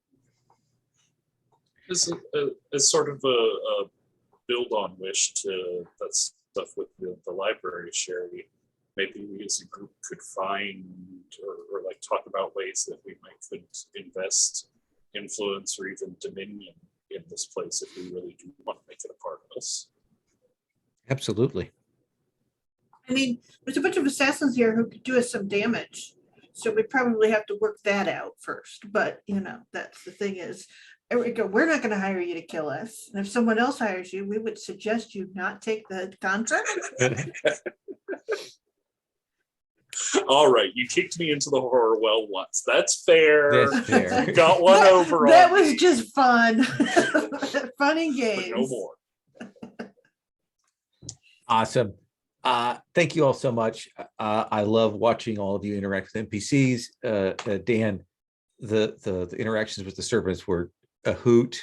I love the library bit, or the cat bit, Patrick, and Sherry. Like, your earnestness is always a delight in the contrasting flavors there. So good stuff, everybody.